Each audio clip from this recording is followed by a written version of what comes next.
Thank you for standing by. This is the conference operator.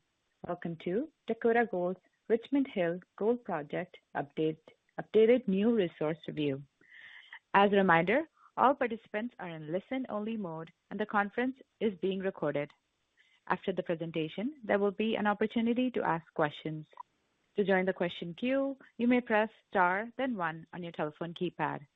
Should you need assistance during the conference call, you may signal an operator by pressing star then zero. If you're participating through the webcast, you can submit a question in writing by using the form in the lower section of the webcast frame. I would now like to turn the conference over to Dr. Robert Corderman, Co-Chair, President, and CEO of Dakota Gold Corp. Please go ahead. Thank you. Good morning, ladies and gentlemen, and welcome to Dakota Gold's webcast regarding our Richmond Hill heap leachable oxide mineral resource announced yesterday in our SK 1300 initial assessment.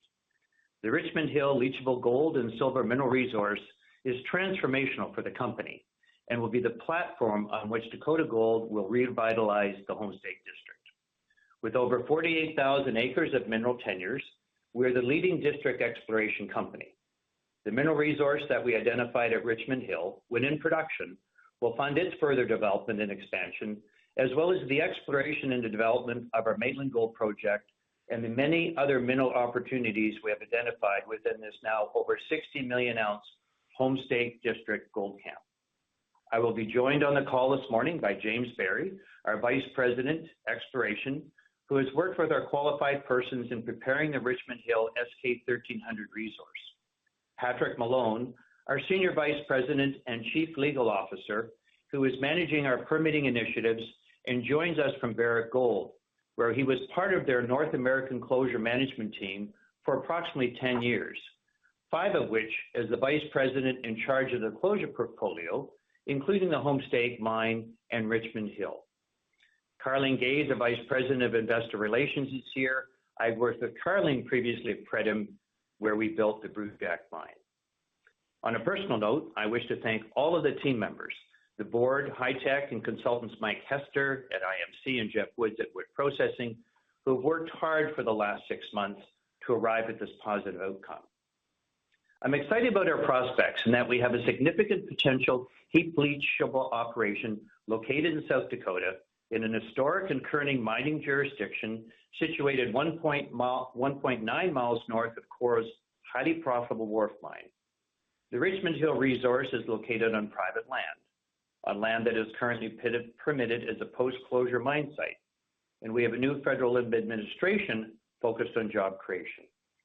We believe we have the opportunity to make a meaningful impact to the economy of the state of South Dakota. Before we begin our formal presentation, I would like to commend the entire Dakota Gold team and contractors for completing the resource drilling safely with 0 lost time injuries and no environmental incidents since commencing drilling and studies on our projects in 2022. We will be making some forward-looking statements throughout the presentation, and we recommend the audience and investors read the disclaimer and full report, which can be found on our company website in EDGAR. Dakota Gold's objective is to create long-term lasting value for the state of South Dakota and the local communities in which we operate, as well as create stakeholder value through the acquisition, responsible exploration, and future development of high-caliber gold properties in the legendary Homestake District of South Dakota, which produced over 40 million ounces of gold from continuous operations of 126 years. In the past, Homestake controlled the entire district, and we have taken a page from their playbook by reconsolidating much of the district and entering into a number of agreements with Barrick Gold, which acquired the Homestake Mining Company in the early 2000s. By acquiring the land and signing the option agreements with Barrick, Dakota Gold has secured properties surrounding the historic Homestake Mine and the Richmond Hill Mine, and obtained exclusive access to all of Homestake's historic mining and exploration data. We announced yesterday that in cooperation with Barrick Gold, a major shareholder, we've extended the option period for the Richmond Hill option and the Homestake option agreements until December 31st, 2028, in return for additional annual payments of $170,000 and $340,000 respectively. The first of these payments are due March 1st, 2026. Our management and technical teams cumulatively have several hundred years of international mining and exploration experience, and key personnel have more than 50 years combined in the home state district, dominantly with the Home Stake Mining Company. Dakota Gold believes the combination of high caliber gold properties, management experience, and access to exclusive data has given us a unique advantage to follow up where Home Stake left off at today's record gold prices, using Richmond Hill as the financial platform from which to evolve the district. The focus of today's webcast and conference call is to discuss our shareholder value creation through Richmond Hill.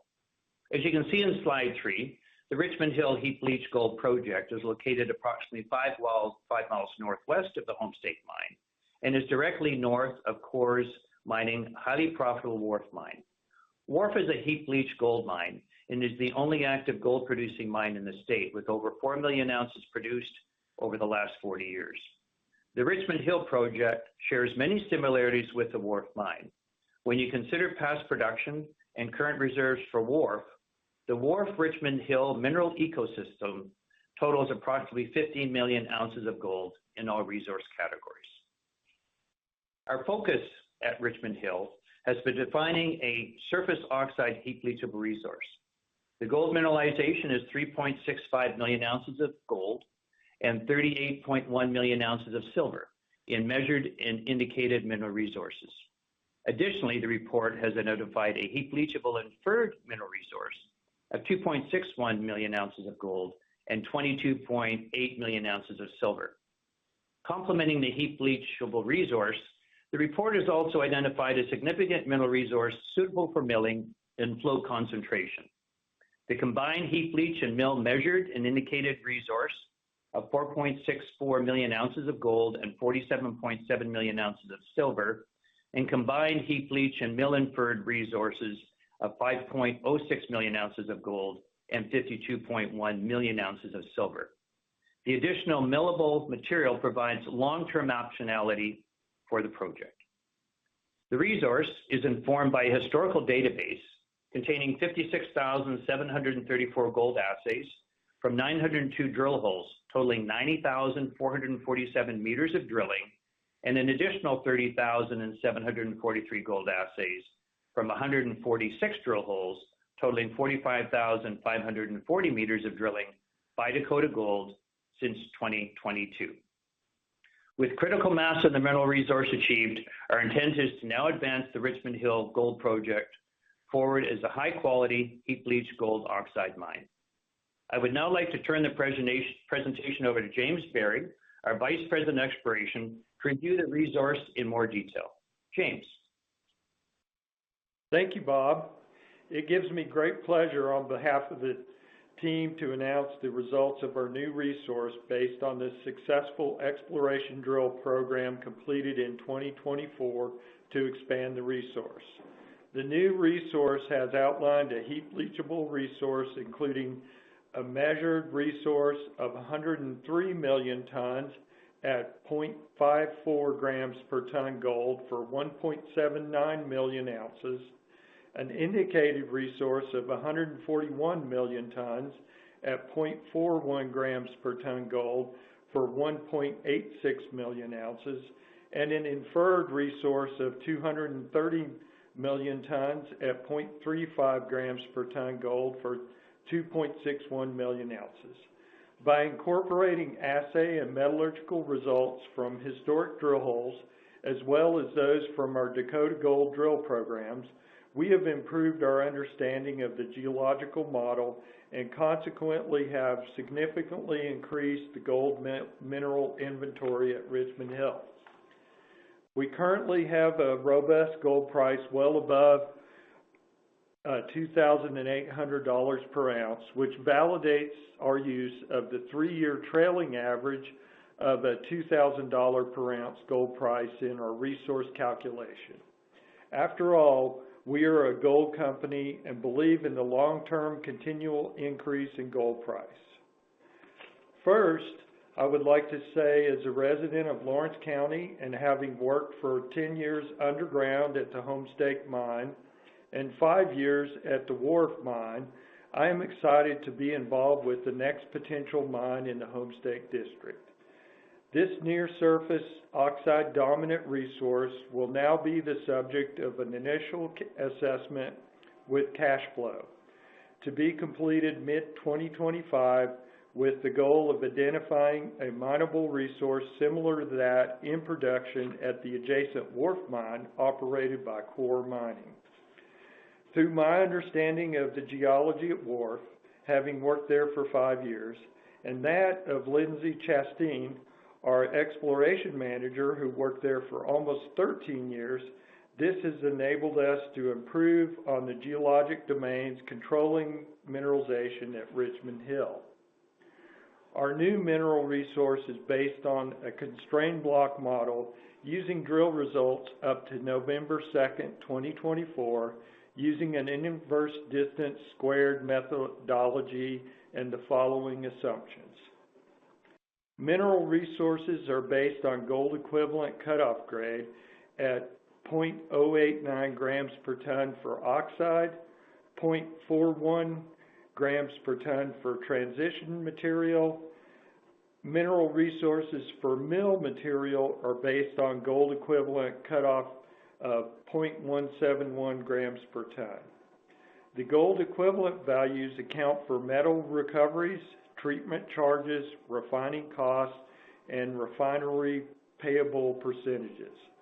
The resource was divided into oxidized, transition, and sulfide based on expected differences in gold recovery and process cost.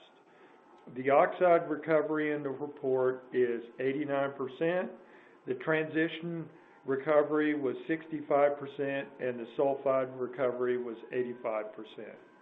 The mineral resources are reported in relation to a conceptual constraining pit shell to demonstrate reasonable prospects for economic extraction.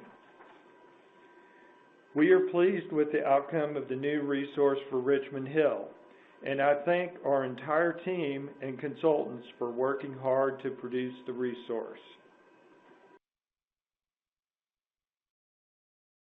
On the screen now, you can see a grade tonnage curve for the measured and indicated leach resource. This gives you a sense of the most important component of our resource and what it looks like at all possible cutoffs. While we've determined an appropriate cutoff grade, which was lower than the Wharf Mine, as we see multiple opportunities to reduce costs and improve recoveries relative to that operation, you can see that the cutoff used for Wharf resources of 0.34 grams per ton.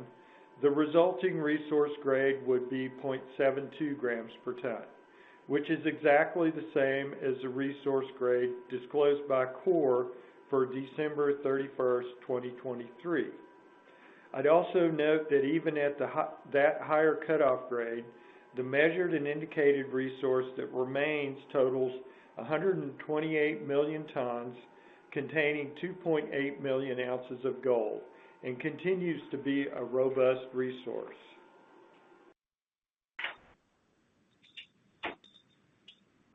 In addition to the heap leachable resource, we have outlined a sulfide resource that contributes to a combined heap leach and milled M&I resource of 4.64 million ounces and combined heap leach and milled inferred resource of 5.06 million ounces, shown on this table. This resource is based on the same constrained block model, drill results, and assumptions as the heap leachable resource discussed on the previous slide. As you can see, the new resource for Richmond Hill shows significant growth since the maiden resource, and I would like to identify some of the factors adding to this increase. The drilling completed encountered gold mineralized material in nearly every hole and also encountered higher silver grades than those in other areas of the resource. The step-out drilling incorporated in this update was very successful, as evidenced by the announced expanded resource. Other factors adding to this increase in resources are: 1, results from metallurgical test programs incorporating historical bottle roll test, historical column test, and cyanide gold to fire assay ratios from Dakota gold drilling to conceptualize preliminary process flow sheets and recoveries. 2, incorporating silver, which made an increase in the inferred mineral resource by 9% and brought the total amount of inferred gold ounces to 5.06 million gold ounces. 3, changes to processing methods and resulting metal recovery added more ounces to the new resource as well. The maiden resource was based on grinding the mineral resource and leaching in tanks, while the new resource was based on crushing and heap leaching for oxide and transition material and grinding followed by flotation to produce a gold sulfide concentrate for the sulfides. 4, the new processing method did not significantly change recoveries for oxide and transition material. However, the sulfide recovery increased by over 43% from the maiden resource to 85%. A new pit shell was developed based on these new recoveries, resulting in an increase in resources. 5, with the change to heap leach processing assumptions for both oxide and a portion of the transition material, the processing costs were reduced, and therefore the break-even cutoff grade was reduced as well. This ultimately resulted in the ability to move more mineralized material into the inferred resource model.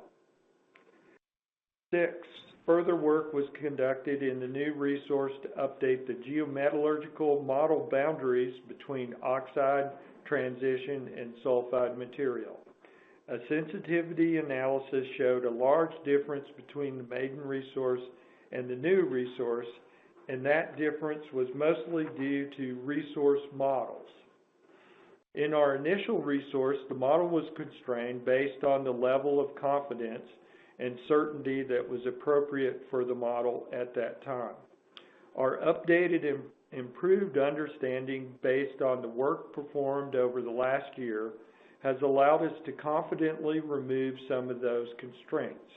In particular, the 2-hole requirement for inferred resources, and to update our model to alter certain hard boundaries to soft. A new pit shell was developed based on the new domains and the updated economic parameters, which resulted in a significant increase in the mineral resource.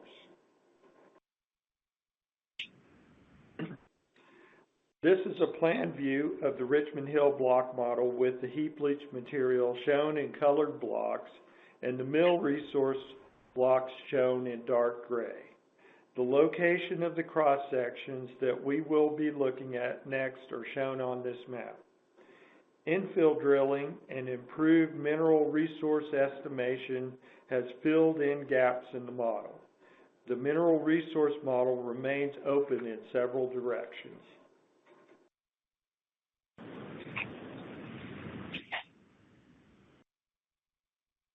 Slide 10 is a cross-section from AA through Twin Tunnels and Chisholm Gulch. The blocks shown are heap leach material that will be the focus of the IA with cash flow. The northeast portion of the heap leachable material remains open.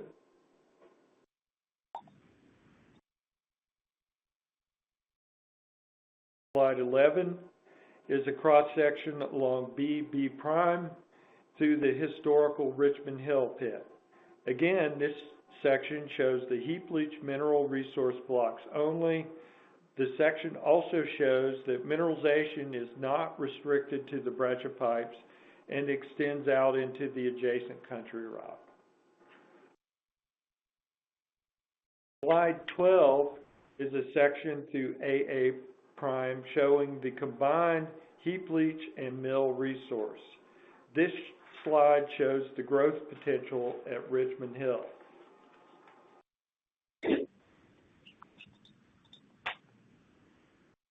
Slide 13 is a section through B prime, showing the combined heap leach and mill resource through the historical Richmond Hill pit.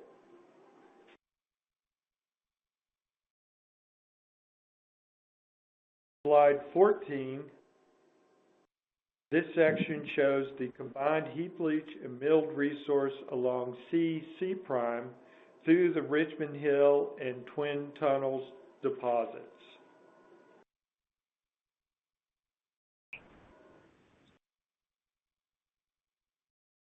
This image shows the expanse of the heap leachable resource near surface with colored blocks and the dark gray blocks of the mill resource below.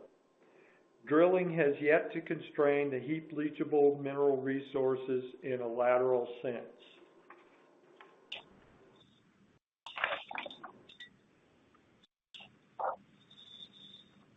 As we have seen on the previous cross sections and isometric maps, the mineralization at Richmond Hill is shallow with portions of the resource exposed at or near surface.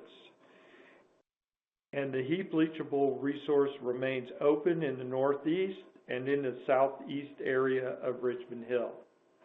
Both areas are currently in the process of being permitted for drilling with the goal of expanding the resource with material amenable to heap leaching. The company expects a step-out drilling campaign in 2025 to potentially delineate the additional resources. Our preliminary target is an additional 500,000 ounces of near-surface leachable mineralization to add to the current resource in an updated plan for Q1 2026. Additional drilling is planned to convert resources to reserves and gather additional metallurgical data.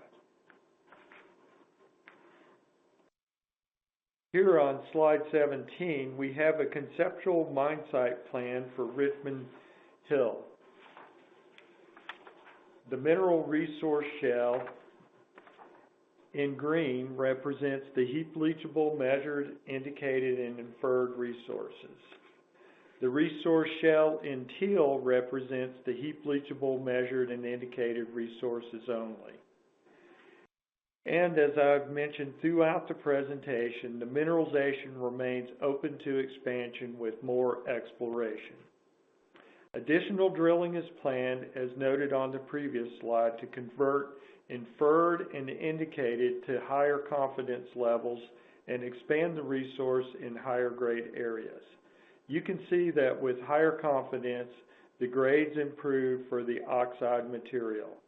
The measured gold grade is 0.54, which is 26% higher than indicated grade and 38% higher than the inferred grade.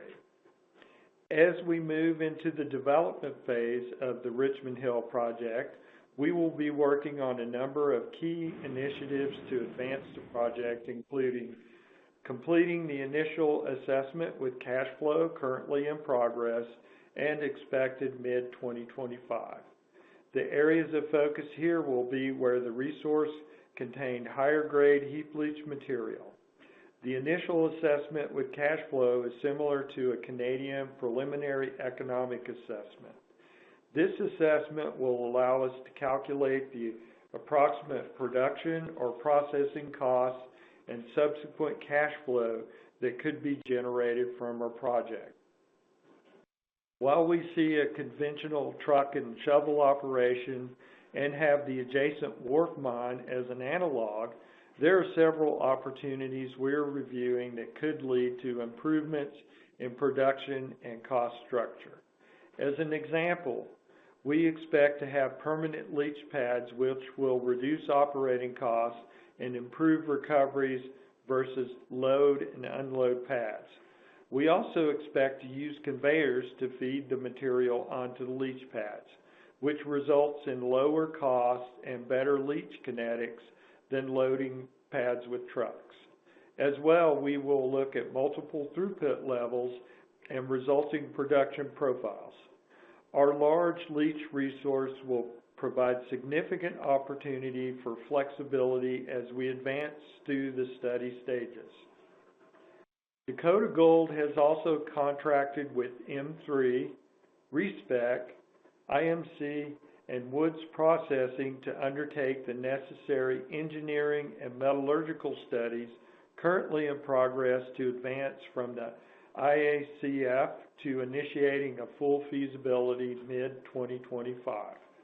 Concurrently, the company is undertaking baseline environmental studies that will inform future permitting requirements. I'd now like to touch on our other key project, Maitland Gold, that we are advancing simultaneously with our work at Richmond Hill. Maitland is a different type of mineralization than what we see at Richmond Hill, and it offers high-grade exploration optionality for the company. My experience as an exploration and underground geologist working 10 years at the Homestake Mine informs my belief that the ledges we have discovered at Maitland, shown on the left side of the map, are analogous to the west ledges of the historic Homestake Mine that you see on the right side of the map.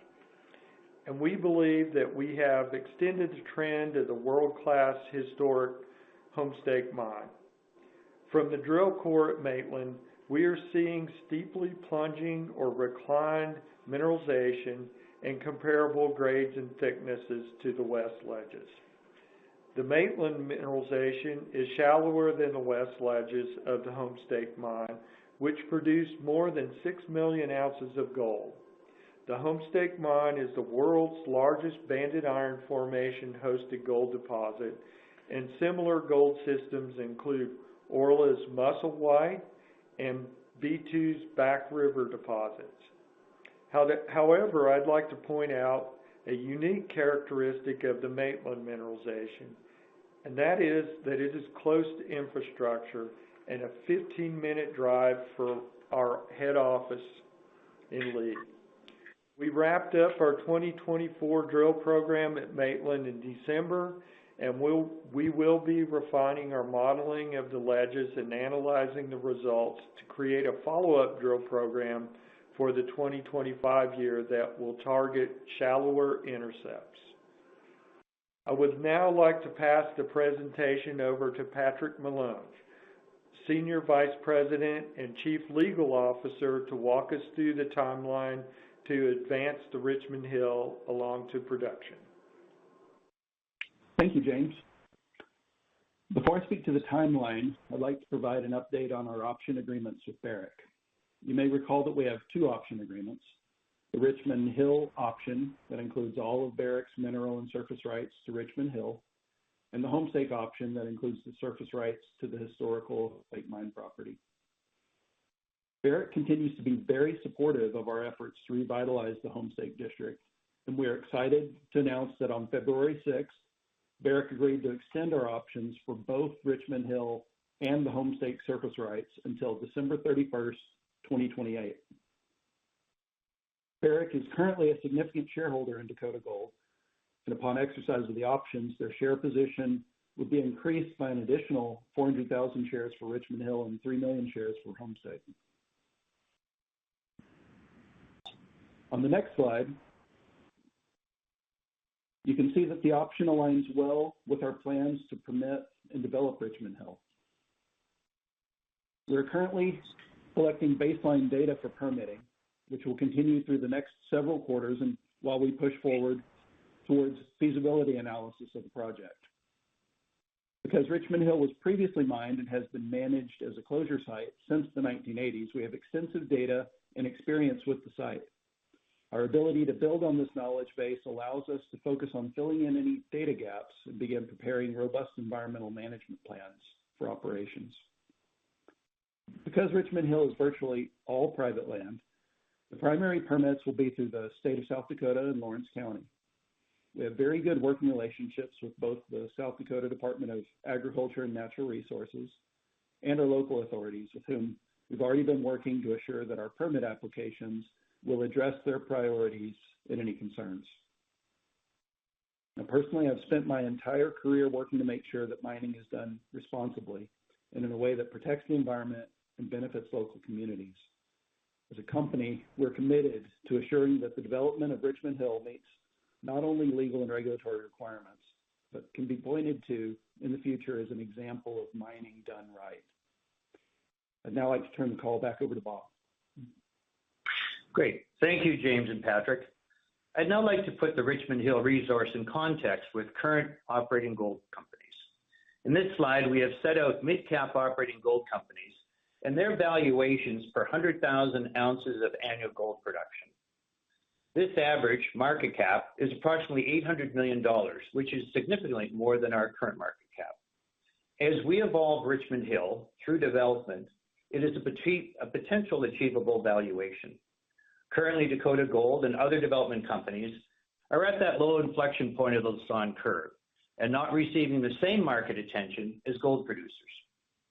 Based on my experience, with significant gold and silver resources and a clearly defined pathway for production, we will incrementally continue to gain market recognition and value. Another key factor facing the industry is location of projects. Quality assets situated near infrastructure, in existing mining camps, in safe political jurisdictions will attract capital for an industry starved for new superior development opportunities, and that is Richmond Hill. Our financial arrangement with Orion Mine Finance, up to $300 million in project funding, provides the financial platform and certainty from which we can deliver a producing asset over the next few years. The initial assessment with cash flow will be important in framing out the optimal production profile based on our current measured and indicated resource. We could anticipate a 30,000 up to perhaps 50,000 ton per day operating scenario, producing between 100,000 and up to 150,000 ounces per annum. The slide in your screen again demonstrates the proximity of gold opportunities we have in Dakota Gold. The near-term oxide production opportunity at Richmond Hill, the longer-term larger sulfide opportunity at also at Richmond Hill, and 2 miles to the east, the resource potential of Maitland that James spoke about earlier, both creating significant upside catalysts for the company. Richmond Hill has quickly advanced over 2 years to be a standout gold project, being now one of the largest undeveloped gold oxide resources held by a junior in the United States. We believe there is significant upside potential to grow the resource at Richmond Hill, and our 2025 drilling will focus on targeting additional near surface oxide ounces and the conversion of mineral resources into mineral reserves. The Wharf mine is expected to generate over $100 million in free cash flow in 2024 from approximately 90,000 ounces of gold. This provides an analogous template for Richmond Hill. That being said, our large precious metal endowment will allow us to revert various throughput rates and cash flow generation scenarios.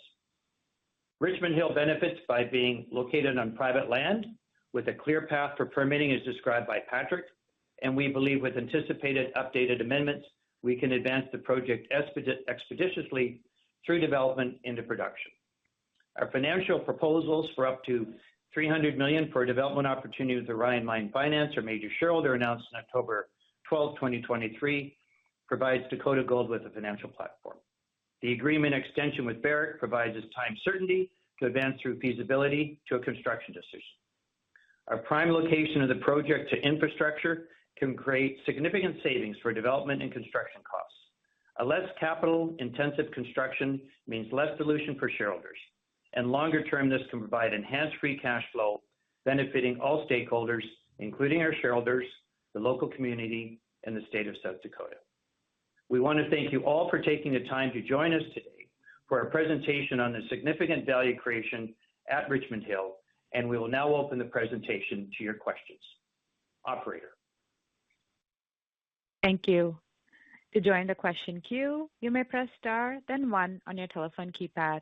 You will hear a tone acknowledging your request. If you are using a speakerphone, please pick up your handset before pressing any keys. To withdraw your question, please press star, then 2. If you're participating through the webcast, you can submit a question in writing by using the form in the lower section of the webcast frame. While we wait for callers to join the queue, I'll pass the floor over to Carlin Gaze, Vice President of Investor Relations and Corporate Communications, to take us through some of the initial questions from the webcast. Please go ahead. Thank you. Our first question from the webcast asks, does the resource have potential to continue to grow? Yes, we have focused on the measured and indicated resource, but there is a large inferred resource that we expect to be able to move into measured indicated category with additional drilling. The deposit remains open in all directions, and so it's not limited by drilling or geology, so we'll continue to expand it through our plans this year. Thank you, Bob. I think we can do one more question from the webcast before turning it over to the callers. I see one more question here. It says, do you intend to be the owners, operators of the mine, or do you plan to sell it to another company to develop and operate? You know, as we indicated in the presentation today, I think we believe the most value for shareholders would be created by developing and operating the project ourselves as a South Dakota company. However, we do have an obligation to consider any offers that are made, and there could be advantages to accessing the talent and assets of a producing miner. So we'll see. Thank you, Bob. We'll now allow some questions from the dial-in. The first question comes from Michael Gray with Agentis Capital. Please go ahead. Hi, thanks, and good morning, Bob and team. Thanks for taking my questions. I've got 3. First of all, the size of the resource really snuck up on us. Our focus had been on Maitland. Are you surprised on the scale you've achieved, especially given what we see as an implied 1-to-1 strip ratio? Yeah, it's a great outcome. You know, as a geologist myself, Michael, we were seeing the data coming in. We had, excellent higher grade numbers coming from our drilling. And, that allows us to be able to, expand all the mineralization that would be captured as a result of that drilling because of the near surface component of it. I'd like to do is maybe also, ask James if he'd weigh in as well, as he was involved with all of the data. James, do you want to comment as well? Sure, Bob. When we were compiling the data and saw the results from the step-out programs that we had going on, we knew it was going to increase. We were a little surprised or encouraged that it had grown so much, but we knew that the data's there and showed it's a big deposit. Okay, and just, life of mine, depending on how much converts ultimately with your initial assessment and then into the feasibility, looks like it could be significant. On metallurgical work, maybe just a little bit more color as to paths related to feasibility. When would some of that more detailed work happen to kind of be complementing historic work? So maybe a contemporary metallurgical series of steps, or that may be premature. But just wondering what color you can provide on that. I'll start with that, Michael, and then I'll turn it back over to Patrick and the team, which we have down in lead. Yes, I mean, we started working on the initial assessment cash flow in November and highlighting the work that we would have to do to complement both the historical work and the work we did this year. And now that we've got a clear template to focus on the heap leachable resource and a better understanding, as James has pointed out, from the geology, that is part of the work we're currently doing to advance going forward. So, James, do you want to put a little more granularity on plans with respect to metallurgical work? Yeah, in our initial assessment report, we've identified several areas that we know we need to continue with metallurgical test work. We've used for this report a lot of historical bottle roll test and column tests. We know that there are things that are done now that weren't quite done in the old work, such as grinds or crushing size analysis and things like that. So we're identifying that, and this is a key component, is getting this metallurgical test work done. Okay. Yeah, last question. I'll leave it for someone else to jump in. Bob, maybe just could you comment a little bit more on the private ground in terms of, it's never easy to permit anywhere, but you do have private ground and it looks like you've got what you need. Just maybe a further comment on the private ground. Sure, and I'll turn that over to Patrick. Patrick, do you want to take that, please? Happy to do that. Much of the permitting uncertainty and delay that we see in mining, especially in the United States these days, is due to the federal NEPA process that applies to federal decision making, meaning mining done on public lands, federal public lands. Since Richmond Hill is located on private land, as you pointed out, the primary permitting authorities will be the state and local authorities, not federal. And because NEPA is not expected to apply, we're confident that our permitting process will be more efficient and predictable than if we were attempting to permit a mine on federal lands. Okay. Congratulations, Bob and team. I'll let someone else jump on. Thank you, Michael. Next question comes from Andrew McKittrick with BMO Capital Markets. Please go ahead. Hi, just a quick question because I think you guys have been very thorough in the conference call so far already. But can we just get a little bit more commentary on the strip ratio? And I think one of the things that when James was talking to all the cross sections and long sections, if we get some commentary on what the strip ratio could be near the front of the mine life, because a lot of this looks like it's essentially at surface. Yeah, Andrew, I'll turn that over to James to answer. And I would concur with you that I think a lot of it, will be zero strip, and we'll be able to do it, with the IA, with cash flow. That will help us look at how we're going to sequence, particularly higher grade material.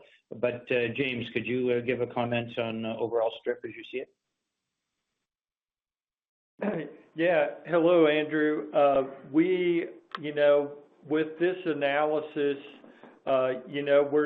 because these aren't mining pits, they're resource cones, we're not actually able to predict what the strip is, but we know that it's very low.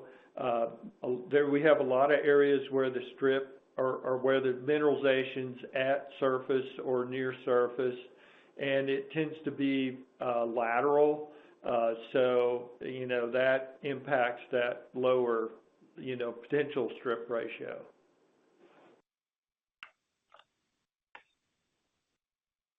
Okay, and just one last follow-up question, partially answered already, but what are the main focuses of the baseline studies for the environmental that's going on now that will feed into the feasibility? What are you guys focusing on for delivering what the state needs? Patrick, would you answer that, please? Yes. Yeah, so baseline data gathering involves a lot. We have to look at everything from biological resources to air quality to impacts on traffic to all sorts of things go into baseline data analysis. But really the key ones for us will be twofold. It's going to be continuing to refine our water models, both surface and groundwater models, to really understand where the water is so that we can put together robust plans to protect water quality. And then related to that will be geochemistry. We really, ore management is going to be key for this operation, understanding which materials are going to be managed where is going to be important both from a processing perspective as well as an environmental perspective. Yeah, well, thank you very much for your time. Congratulations to the broader team on really great work here. I'll hand the microphone back to the next speaker. Thank you, Andrew. The next question comes from Jake Savage with Agentis Capital. Please go ahead. Hi, Bob, James, and team. Congrats on the updated resource. I guess just one question for you. What's the importance of those breccia pipes in kind of geometallurgy, and what percentage of those is typically oxide mineralization, and to what depth? James. Yeah, Jake, that's a good question.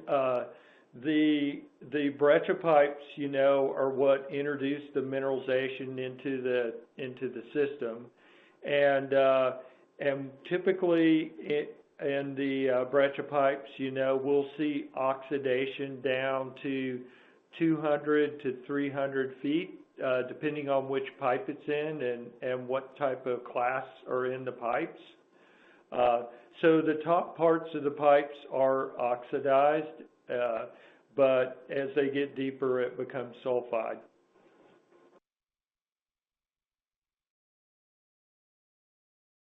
Okay. Is it safe to assume those areas typically have the highest grades? The grade is typically we see the better grades around the margins of the pipes, and also in the more wharf-like mineralization in the Deadwood Formation, we'll see higher grades that are focused along vertical joint structures or fault structures going through the flat-lying Deadwood Formation, and that seems to be the control on the higher grade mineralization for the northern part of the property.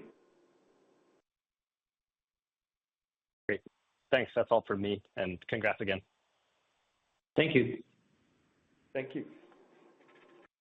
The next question comes from Howard Flinker with Flinker and Company. Please go ahead. Hi, Bob. Hi, everybody else. I have two questions. Is your planned capex for this about $800 or $900 million? And the second question: who's the governor of South Dakota now?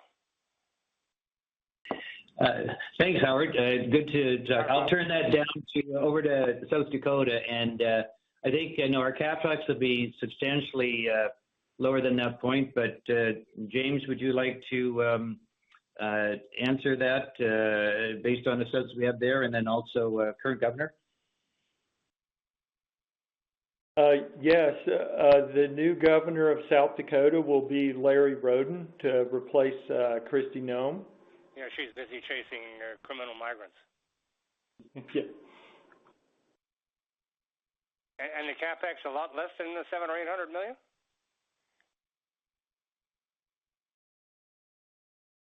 Yes, Howard, James, give some thoughts on that?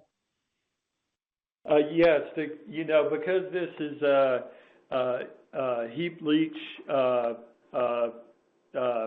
system, it will be a lot less than $700 or $800 million. And that'll be the work that we'll do going forward, is to determine what that number really is. Yeah, I took $150 an ounce of resources. That's how I came up with that number. But you're saying much less. Howard, Howard, is a heap leach operation. It'll be, significantly less. You'll notice that we have the $300 million line, and we think that will cover our needs for that. Okay, thanks. Nice work. Great, thank you. Thank you, Howard. You're welcome.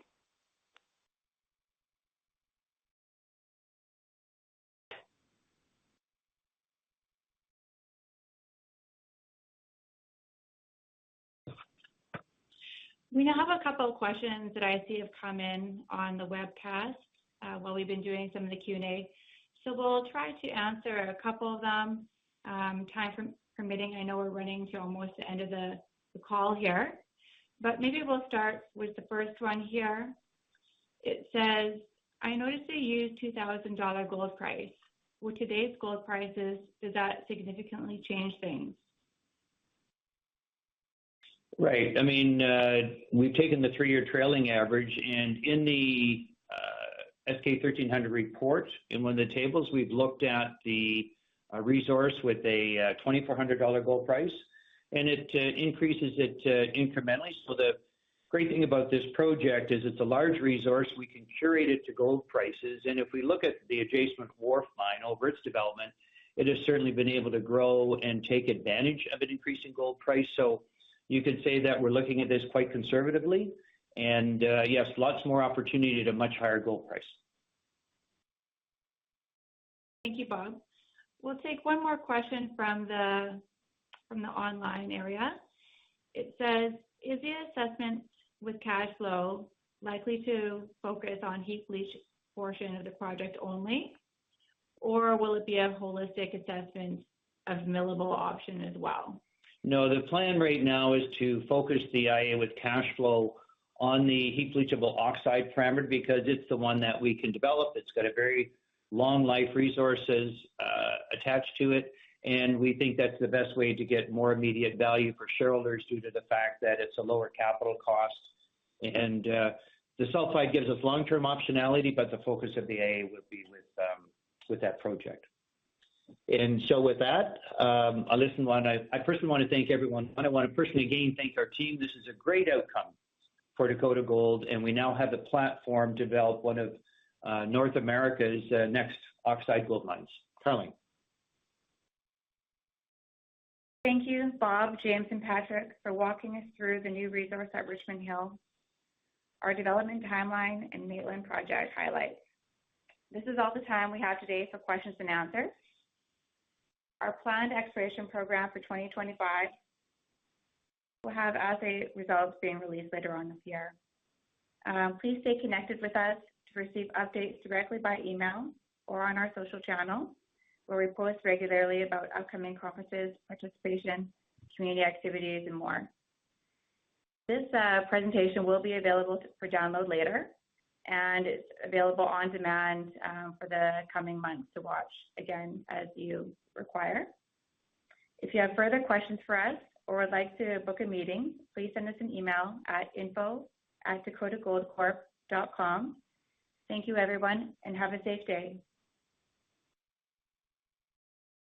This concludes today's conference call. You may disconnect your lines. Thank you for participating and have a pleasant day.